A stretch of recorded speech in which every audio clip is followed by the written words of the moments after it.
Assalamualaikum warahmatullahi wabarakatuh. Yang terhormat Ibu Dian Meta Arianti selaku dosen mata kuliah Marketing Public Relation.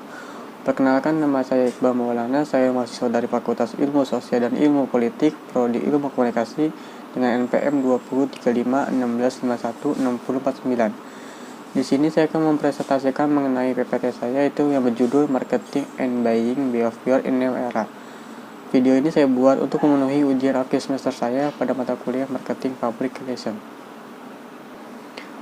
Sebelum memasuki pembahasan pokok, kita harus mengetahui terlebih dahulu apa itu Marketing and Buying Behavior in New Era. Yang pertama itu marketing. Marketing adalah proses mengenalkan suatu produk atau jasa agar diketahui oleh masyarakat. Dengan kata lain, marketing juga berarti proses pemasaran produk atau jasa, mulai dari pembuatan strategi hingga apa yang dirasakan oleh konsumen. Sedangkan behavior adalah serangkaian tindakan yang dibuat oleh individu, organisme, sistem, atau entitas buatan dalam hubungannya dengan dirinya atau lingkungannya. Jadi marketing and behavior in new era adalah mengenalkan suatu produk kepada pola kebiasaan pasar yang meliputi proses pengambilan keputusan serta kegiatan fisik individual atau organisasional terhadap suatu produk tertentu dan konsistennya selama jangka waktu tertentu. Selanjutnya masuk ke jenis-jenis marketing. Yang pertama adalah telemarketing. Telemarketing merupakan mengumpulkan sejumlah calon konsumen untuk membeli produk atau jasa, baik melalui telepon atau melalui tatap muka. Yang kedua itu adalah international marketing, di mana pemasaran ini merujuk pada pemasaran yang dilakukan oleh perusahaan luar negeri atau di seberang perbatasan nasional. Yang ketiga itu adalah turbo marketing. Kecepatan merupakan khasan untuk zaman ini. Zaman ini adalah zaman serba cepat. Maka dalam situasi ekonomi yang turbulen dan pasti sekalipun butuh strategi turbo marketing. Yang keempat itu adalah digital marketing, di mana digital marketing ini merupakan mempromosikan merek menggunakan segala bentuk saluran periklanan digital untuk menjangkau konsumen. Selanjutnya itu tujuan marketing. Terdapat 5 tujuan marketing. Yang pertama itu adalah mempromosikan produk, yang kedua tumbuhkan kesadaran merek, yang ketiga itu meningkatkan pendapatan, yang keempat itu adalah tingkatkan proses, dan kelima itu tumbuhkan kehadiran digital. Selanjutnya itulah aktivitas digital marketing. Berikut merupakan beberapa aktivitas digital marketing, yaitu yang pertama itulah konten marketing atau pemasaran konten, di mana pemasaran konten ini merupakan sebuah cara untuk meningkatkan menjangkau dan mempertahankan hubungan dengan pelanggan melalui konten-konten yang berbasis kepentingan pelanggan. Yang kedua itulah search engine marketing atau teknik pemasaran produk. Teknik pemasaran produk ini merupakan sebuah cara untuk mencari informasi produk melalui search engine atau mesin pencari dengan mengetik kata kunci yang akan dibeli. Yang ketiga itulah sosial media strategi. Di sini merupakan sebuah cara untuk memasarkan produk melalui media sosial seperti artikel, Facebook, Twitter, dan lain-lain. Selanjutnya itu perilaku konsumen di era digital. Yang pertama itu membandingkan kualitas produk dari review di internet.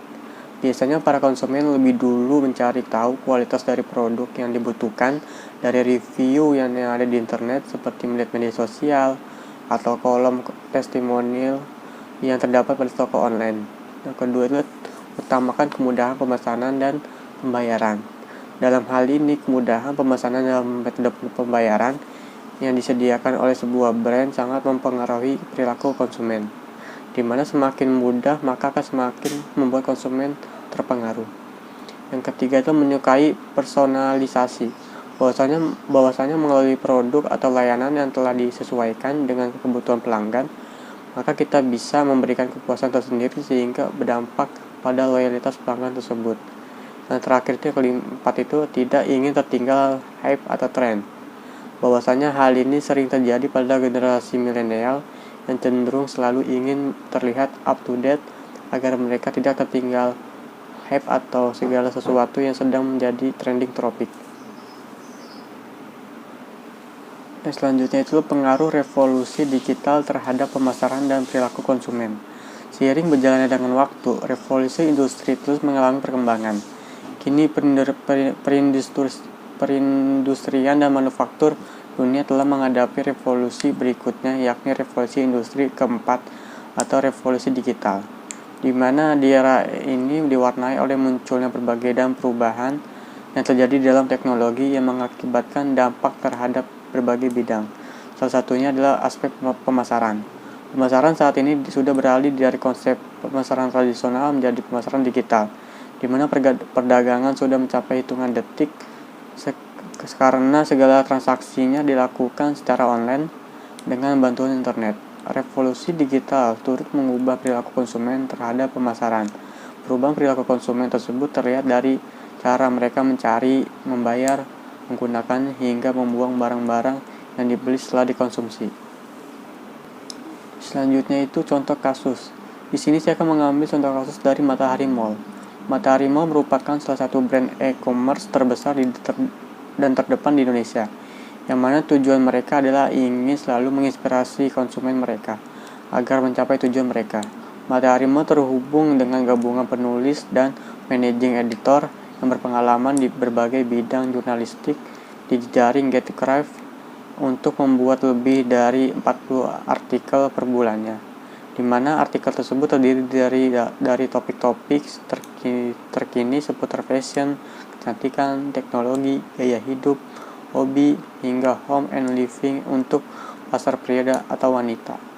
Topik dikemas dalam berbagai format penyajian, mulai dari artikel, video, tutorial, hingga infografis.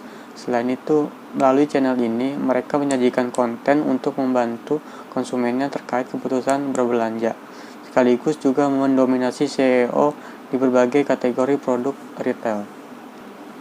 Selanjutnya itu kesimpulan. Jadi kesimpulannya adalah bahwasanya di era digital saat ini seolah mengubah cara pikir, cara hidup manusia menjadi modern, tetapi setiap hal baru pasti ada sisi positif dan negatifnya. Sisi positifnya semuanya serba online. Bahkan urusan berbelanja dulu seorang bila ingin membeli sesuatu atau berbelanja harus datang ke penjual. Tetapi dengan adanya internet, konsumen cukup menggunakan telepon. Dengan aplikasi tertentu, konsumen bisa memesan barang yang diinginkan dengan membandingkannya kualitas dan harga yang direview juga di internet.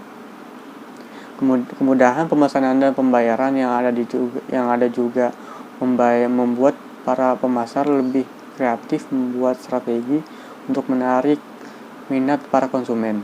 Sisi negatifnya, banyak orang yang memanfaatkan medsos untuk menipu, misal memberi barang yang sudah dibeli tidak dikirim, bahkan tidak ada pertanggungjawaban dari orang tersebut. Maka dari itu perlu lebih bijak dalam berbelanja di medsos. Kebiasaan konsumen dalam mengkonsumsi media juga berubah drastis. Dalam hal ini mendorong para pemasar untuk membuat strategi-strategi yang berinovasi guna menemukan saluran alternatif yang lebih efektif untuk menarik konsumen. Mungkin cukup sekian saja yang bisa saya sampaikan, kurang lebihnya saya mohon maaf. Wabillahi taufiq wal hidayah. Wassalamualaikum warahmatullahi wabarakatuh.